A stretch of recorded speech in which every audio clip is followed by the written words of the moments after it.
तर मित्रांनो, घरोघरी मातीच्या चुली या मालिकेच्या 18 जानेवारीच्या एपिसोडमध्ये खूप छान ट्विस्ट बघायला मिळतोय. आणि ट्विस्ट असा असणार आहे की इथे गीतांजली नर्स पॅम्पलेट बघते. ती मनात म्हणते, हा तर तोच माणूस आहे ज्याच्या सेवेसाठी मी जाते आणि जानकीताई याला शोधतायत. मला जानकीताईला कळवायलाच हवं.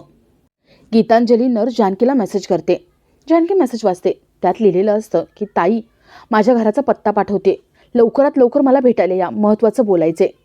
जानकी विचार करते की गीतांजलीने असा मेसेज का पाठवला असेल, तिला काय महत्त्वाचं बोलायचं असेल. जानकी लगेच गीतांजलीला भेटायला जाते. तर इथे माया मकरंदला भेटायला येते. माया मकरंदला म्हणते, दादू, मला आता जानकीच्या गळ्यात तुझ्या नावाचं मंगळसूत्र बघायचे आणि त्यासाठी वेगळा खेळ खेळावा लागणार आहे. तो खेळ मी आधीच सुरू केला आहे. माया वेड्यासारखी बडबड करत असते. तर इथे जानकी गीतांजलीच्या घरी पोहोचते.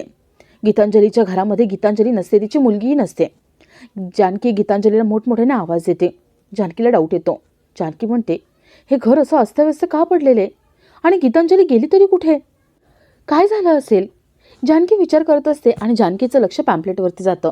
जानकीला कळतं की गीतांजलीला मला काहीतरी सांगायचं होतं मास्कमॅनबद्दल, मकरंदबद्दल, आणि मकरंदने तिला गायब केले. जानकी गीतांजलीला शोधायला तिथून बाहेर पडते. आता जानकी मायापर्यंत कशी पोहोचते, मकरंद माया या दोघांचं भांडं कसं फुटतंय हे बघणंही तेवढंच इंटरेस्टिंग असेल. तर या सगळ्याची सुरुवात कशी होते ते थोडक्यात पाहू. तर मालिकेत आपल्याला असं बघायला मिळतंय की मास्कमॅन अवंतिकाला सांगतो की मी तुला मेसेज करीन, त्यावेळेस मला भेटायला यायचं, आणि जर नाही आलीस तर तुझ्या नवऱ्याला मारून टाकेन. अवंतिका घाबरलेली असते. सौमित्र तिथे येतो. सौमित्र विचारतो, अवंतिका काय झाले, हा मास्कमॅन इथे का आला होता? अवंतिका म्हणते, आपण घरी जाऊ, मला खूप भीती वाटते. ते दोघंही घरी जायला निघतात. ते दोघं घरी गेल्या गेल्या जानकी ऋषिकेशांना आवाज देतात आणि जे घडले ते सगळं सांगतात. सगळे विचारतात, अवंतिका काय म्हणाला मास्कमॅन? अवंतिका मनात म्हणते, नको, यांना खरं सांगायला नको. हे सगळे पॅनिक होतील आणि मला भेटू देणार नाही. नको खरं सांगायला. अवंतिका म्हणते, नाही, त्याने फक्त एवढंच सांगितले की मला शोधण्याचा प्रयत्न करू नका, नाहीतर सगळ्यांना मारून टाकेन. जानकी सगळ्यांना म्हणते, हे मकरंदचंच काम आहे. आपण एक काम करू, मकरंदला शोधू. मागच्या वेळेस कशी पॅम्पलेटची आयडिया केली होती तेच करू. आता मकरंदच्या नावाची पॅम्पलेट छापू आणि सगळीकडे लावू. त्या पॅम्पलेटवरती खाली लिहू की या माणसापासून सगळ्यांना धोका आहे आणि हे सगळं वाचलं तर लोक त्याला मारतील. तो लोकांच्या समोर येऊ शकणार नाही आणि आपल्यावरती नजर पण ठेवू शकणार नाही. ऋषिकेश, सौमित्र लगेच पॅम्पलेट छापायला जातात. जानकी अवंतिकाकडे बघते. तिला मनातून वाटतं की अवंतिका काहीतरी लपवते, आपल्याला खरं काहीच सांगत नाहीये. तर इथे सुमित्रा ऐश्वर्याचाच छळ करते. ऐश्वर्याला मुद्दाम त्रास देते, तिला स्वयंपाक करायला लावते आणि ऐश्वर्याने आत्तापर्यंत जी जी कामं नाही केली ती घरातली सगळी कामं करायला लावते. सुमित्रा ऐश्वर्याला कामाला लावून ऐश्वर्याच्या आईसोबत मस्त गप्पा मारत बसते. ऐश्वर्याची यामुळे चिडचिड व्हायला लागते. तर इथे सारंग ओवी ड्रॉइंग करत असतात आणि माया तिथे येते. सारंग विचारतो, माया कुठे गेला होता तुम्ही? माया म्हणते, माझं एक छोटंसं काम होतं, ते करायला गेले होते, झालं. मायाचा हात दिसतो आणि सारंग विचारतो, माया तुमच्या हाताला काय झाले, हा लाल रंग? माया खोटं सांगते. माया म्हणते, काय नाही, मी एका ठिकाणी गेले होते ना, तिथे कलरचं काम चालू होतं आणि तो रंग हाताला लागला. माया घरामध्ये काय चालू आहे ते विचारते. सारंग घरात काय चालू आहे, सौमित्र, अवंतिका यांना मास्कमॅन भेटला होता आणि पुढे काय काय चालू आहे हे सगळं मायाला सांगतो. घरातल्या सगळ्या खबरा तो मायाला देतो. मायाला पण रणदिवे कुटुंबाबद्दल किती वाटते, किती काळजी वाटते हे दाखवण्याचा प्रयत्न करते. तर इथे ऐश्वर्याने स्वयंपाक केलेला असतो. सुमित्रा, कावेरी, ऐश्वर्या जेवायला बसतात. सुमित्रा ऐश्वर्याला म्हणते, किती छान स्वयंपाक करतेस तू, अगं किती गुणी मुलगी आहेस आणि माझ्या सारंगला सोडून आलीस. तुला कधी त्याची आठवण येत नाही का गं? तुझ्या मनात प्रेम आहे की नाही सारंगबद्दल? ऐश्वर्या मनात म्हणते, ह्या म्हातारीला नाही म्हटले तर पुन्हा त्या घरात जाता येणार नाही. त्या घरात जाऊन पुन्हा सगळ्यांना त्रास दिला पाहिजे, त्यासाठी हो म्हटलं पाहिजे. ऐश्वर्या म्हणते, हो, माझं प्रेम आहे सारंगवर, मला त्याची खूप आठवण येते. सुमित्रा म्हणते, चालेल, मग मी आत्ताच फोन लावते सारंगला, तू बोलून घे, त्याला सांग तुझ्या मनात प्रेम आहे. सुमित्रा लगेच सारंगला फोन लावते. सारंग म्हणतो, आई, अगं का गेली ऐश्वर्याच्या घरी, ती माहिती ना कशी बाई आहे, कशाला गेलीस इथे? सुमित्रा म्हणते, नाही रे, अरे आपली ऐश्वर्या खूप चांगली आहे, आता तर तिच्यामध्ये खूप बदल झाला आहे.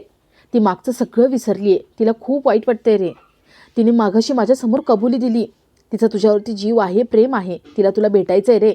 हे घे, एकदा ऐश्वर्याशी बोलून घे. सुमित्रा ऐश्वर्याकडे फोन देते. ऐश्वर्या सारंगबद्दल किती प्रेम आहे हे दाखवण्याचा प्रयत्न करते. सारंग ऐश्वर्याला झापून काढतो आणि मागे बसलेली माया सारंगला आवाज देते. माया म्हणते, सारंग अहो इकडे या, कोणाशी बोलताय तुम्ही? ऐश्वर्या तो आवाज ऐकते. ऐश्वर्या विचारते, सारंग मायाचा आवाज आहे ना, ती तिथे तुमच्या रूममध्ये काय करते? सारंग म्हणतो, तुम्हाला काय करायचं आहे? ती माझ्या रूममध्ये येईल, नाही तर काही पण करेल. तुम्ही कोण आहात? पुन्हा बोलायचं नाही, फोन लावायचा नाही. सारंग फोन ठेवून देतो. ऐश्वर्या आपल्या रूममध्ये येते. ऐश्वर्या मनात विचार करते की या मायाचा नक्कीच काहीतरी वेगळा डाव आहे. ती सारंगच्या रूममध्ये आहे एवढ्या रात्री, म्हणजे नक्कीच गडबड आहे. ऐश्वर्या विचार करत असते आणि सुमित्रा तिथे येते. ऐश्वर्या सुमित्राला विचारते, ती माया एवढ्या रात्री सारंगच्या रूममध्ये काय करत होती? सुमित्रा म्हणते, अगं त्या तशाच आहेत. ती लता आणि माया ठाण मांडून बसलेत आमच्या घरामध्ये. लता काय जानकीची आई आहे म्हणून काही बोलू शकत नाही, आणि माया जास्तच पुढे पुढे करते. मला ना अतिशहाणी वाटते ती. तिचं काहीतरी चालू आहे मला नक्कीच वाटते. ऐश्वर्या चिडचिड करते आणि तिथून निघून जाते. सुमित्रा मनात म्हणते, मायाचं नाव ऐकल्यावरती ही एवढी का चिडचिड करते? नक्कीच हिच्या मनामध्ये काहीतरी आहे. माया आणि हिचं काही चालू तर नाही ना? तर दुसऱ्या दिवशी लताचा मुरगळलेला पाय दुखत असतो. जानकी तिच्या पायाला लेप लावणार तेवढ्या दारावरची बेल वाजते. माया दरवाजा उघडते आणि ती समोर गीतांजली सिस्टरला बघते. माया विचारते, तू इथे काय करतेस? सिस्टर म्हणते, तुम्ही कोण आहात? मी इथे जानकीताईंना भेटायला आले. मायाला भीती वाटत असते. मायाला वाटतं की ही गीतांजली दादाबद्दल सगळं सांगायला आली. तेवढ्यात तिथे जानकी येते. जानकी विचारते, कोण आले माया? माया आधी गीतांजली जानकी यांची भेट होऊ देत नाही. गीतांजली पुढे येते आणि जानकीला भेटते. माया विचारते, ही कोण आहे आणि इथे काय करते? मी कधी बघितलं नाही आधी. जानकी म्हणते, अगं मंदिरामध्ये काल पाय मुरगळला होता ना आईचा, त्यावेळेस यांनी मदत केली होती आणि मलमसुद्धा आणून दिले, त्यासाठी या आल्यात. जानकी गीतांजलीला रूममध्ये घेऊन जाते. इथे मायाला भीती वाटते. माया ठरवते की या गीतांजलीला आता कामावरून काढून टाकायचं. माया बाहेर येते आणि दादाची चौकशी करण्यासाठी त्या माणसाला फोन लावते. मायाचं फोनवरचं बोलणं होतं आणि सारंग तिथे येतो. सारंग विचारतो, कोणाशी बोलत होतात तुम्ही? माया म्हणते, माझ्या आईशी. अहो माझी आई सारखी पडत असते ना, म्हणून मी माझ्या एका बाजूच्या बाईला सांगितलं तिच्यावरती नजर ठेव. दोघांचं छान बोलणं चालू असतं आणि तेवढ्यात तिथे रिक्षावाला येतो. रिक्षावाला सांगतो की ऋषिकेश दादाने पॅम्पलेट छापून मागितले होते, ते पॅम्पलेट आलेत, त्याचे पैसे द्या, मी पॅम्पलेट ठेवतो. सारंग म्हणतो, घरामध्ये पॅम्पलेट ठेव, मी पैसे देतो. तो माणूस घरामध्ये पॅम्पलेट ठेवायला जातो. इथे माया खूप घाबरते. माया म्हणते, बाप रे, म्हणजे हा रिक्षावाला आता आतमध्ये गेलाय. पॅम्पलेट ठेवलेत त्याने. आतमध्ये सिस्टर आहे. तिने जर पॅम्पलेट बघितले तर माझी वाट लागेल. ती दादाची इथे काम करते हे लगेच जानकीला सांगेल आणि जानकीला घेऊन जाईल. नाही, माझा डाव आता इतक्यात तरी फसायला नको. मला काहीतरी केलंच पाहिजे. ते पॅम्पलेट कोणाच्या नजरेला येऊ नये म्हणून मला काहीतरी करायलाच हवं. माया धावत आतमध्ये जाते आणि आपला आजचा हा भाग इथेच संपतो.